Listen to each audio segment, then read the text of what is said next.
Welcome to 3.4. We are talking about something called the chain rule. This is our last lesson of the chapter. So, just a reminder, we've covered definition of the derivative, the fact that a derivative is simply the slope of a tangent line. We've talked about being able to find your derivatives so that you do not need to use the limit formula we covered in chapter 2 and section 2.8 at the beginning of this chapter. And we looked at how to find the derivatives of a simple polynomial, how to find the derivative of a rational function or a function where you have two separate functions multiplying together. And then the last two lessons we've spent looking at the derivatives of trig functions. The last type of derivative we're going to be looking at today is something called the chain rule, which helps you find the derivative of a composite function. In other words, if you have a function inside of a function. So our goal here is looking at what is the outside function and what is the inside function. To find the derivative of a function in a function, what we need to do is take the derivative of the outside function and multiply it by the derivative of the inside function. So I'm going to show you a couple examples.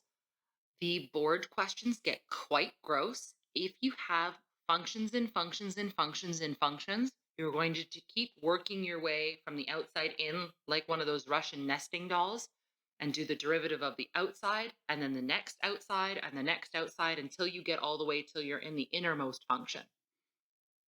So if you decide to do the board questions as your practice, please note that some of them do get quite long and quite tricky. Again, sometimes it is easier to use quotient rule or product rule or expand things, but I actually quite like chain rule for its simplicity. I find it makes things easier than having to expand. So, for example, our first question here, we could expand this all. It's a cubic, it's fine. But if our exponent was something like 100, we do not want to have to expand this. So what we need to do is we're looking for what is the outside function because we need to take the derivative of the outside. So the question here is, what is our outside function?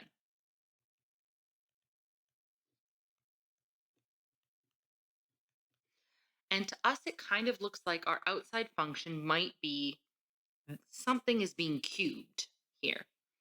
So for us, it looks like we have some function m cubed, okay? Where m is x squared plus 2x. So x squared plus 2x is being cubed, okay? So if I want to do the derivative of that outside function, the derivative of m cubed is 3m squared.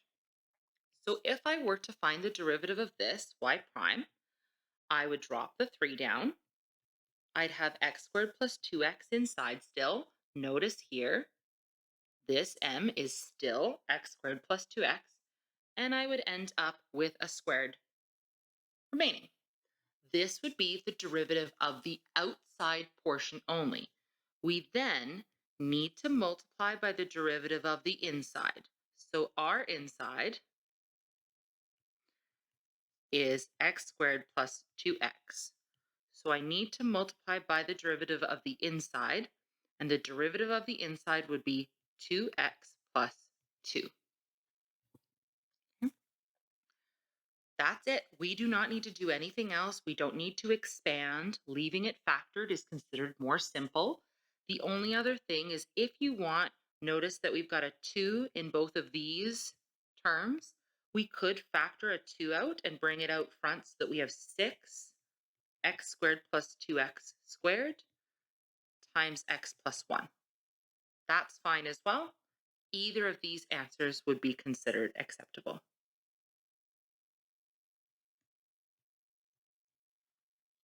Okay. The next one, again, we want to know what is our outside and what is our inside. So it looks like our outside function is sine of some value. Okay. The inside would be that theta, and it would be 3x squared. Okay.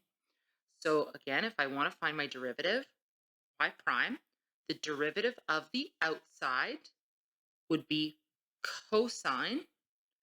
The inside stuff's going to stay the same like it did before. And our derivative of our inside would be 6x. Okay, so this is the derivative of the outside.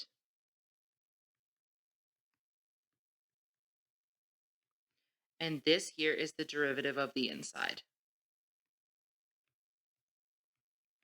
Again, this is not nice notation. We would want to rewrite this as y prime equals 6x cosine 3x squared, because the 3x squared is inside the cosine. The 6x is outside of the cosine.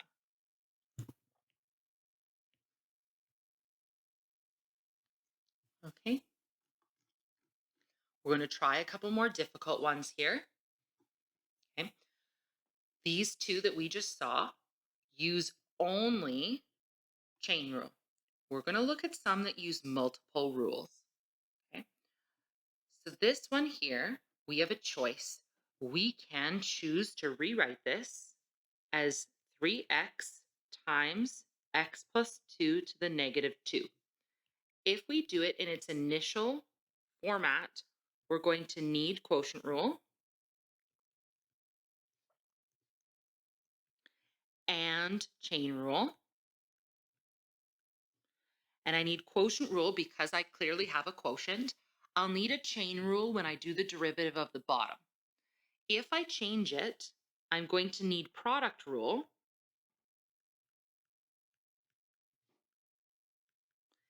and chain rule, because now I have a product. And when I do the derivative of the second function, I will need chain rule to find the derivative of the second function. So I'm going to show both methods here. Okay. So if I want to use quotient rule, I have y equals 3x over x plus 2 squared. The top is my f, the bottom is my g. Okay.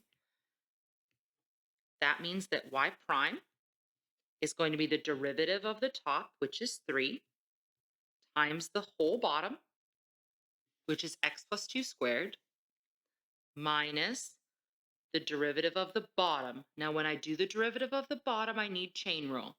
I'm going to bring the exponent 2 down in front, keep the inside. My exponent would now be a 1. Then I need to do the derivative of the inside, which is 1, and then I need to times by the top. So this entire bit here is the derivative of g, the bottom function, this whole thing. Okay. And this part here is my f. Okay. This part here would be my f prime, and this part here would be my g. Okay. I then still need to finish my quotient rule and divide this whole thing by g squared. So x plus 2 squared, all squared. Now I'm going to fix this up a little bit, and I'm going to go really slow here. Many of you will not need this many steps, but I'm going to show as many as I can. So the first bit I'm going to leave for now. The second bit, I'm going to take that 3x and multiply it by the 2 out front so that I get 6x times x plus 2. And then on the bottom, I'm going to fix this up so that this is now x plus 2 to the power of 4, because x plus 2 squared is x plus 2 to the power of 4. Now you'll notice you have an x plus 2 in all the terms. That means that we can factor out an x plus 2 everywhere. So an x plus 2 from each of the top terms gets canceled, and one of the ones from the bottom. This means we are left with y prime equals 3. I still have one of my x plus 2's left there because there were 2 of them to begin with, minus 6x all over x plus 2 cubed.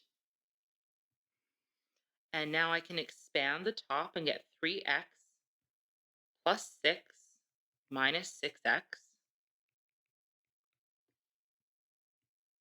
And then I have two like terms. This is going to give me negative 3x plus 6 all over x plus 2 cubed.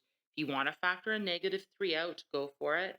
You do not need to, but you can. Either of these would work.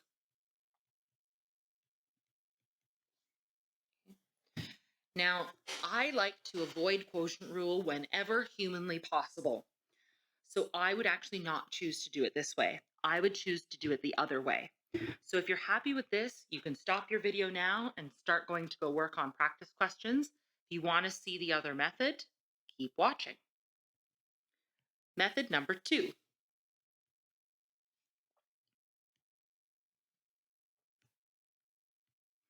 I'm going to rewrite this as 3x, x plus 2 to the negative 2. Now I have f is 3x, and g is now x plus 2 to the negative 2. So if I want to find y prime, I need product rule. Derivative of the first is 3 times the second, plus the derivative of the second, and this is where I'm going to need chain rule. So the derivative of the second would be negative 2 times x plus 2 to the negative 3 times 1, and keep my 3x.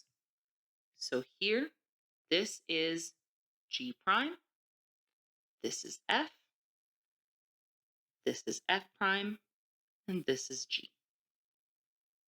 Okay. So if the number of brackets here is messing you up, you don't really need this first set. It's just kind of gross that it has a plus and a minus side by side. Okay. I would now rewrite this as 3 over x plus 2 squared minus 6x over x plus 2 cubed. So instead of having a negative exponent, I'm bringing those back down to the denominator like it was in the question. And in the second term, I've got a negative 2 coefficient and a 3x. I'm going to multiply those together. Now I need common denominators. The left-hand term is missing an x plus 2 on the bottom. So I'm going to give it its extra x plus 2. Now these are both over x plus 2 cubed. On the top, I'm going to expand that set of brackets, and I'm going to rewrite this as one giant fraction since we have common denominators. Again, I am showing every possible step. You would not need this many steps. If you've done practice questions and tried questions on your own, you probably will not need to show all this work. Okay. Then I can actually subtract the top and get negative 3x plus 6 all over x plus 2 cubed, which is the same as what we had on the left. And I can factor out a 3 if I want. I prefer chain rule over any of the other rules if I can. I just find it a little bit neater and more simple. Either method here is perfectly acceptable. Neither one is preferred over the other for me if I was marking something. So either one, whichever one you like. But you will need to be comfortable with chain rule, product rule, quotient rule, and being able to find the derivatives of trig functions as well. And that is the end of chapter 3, part 1.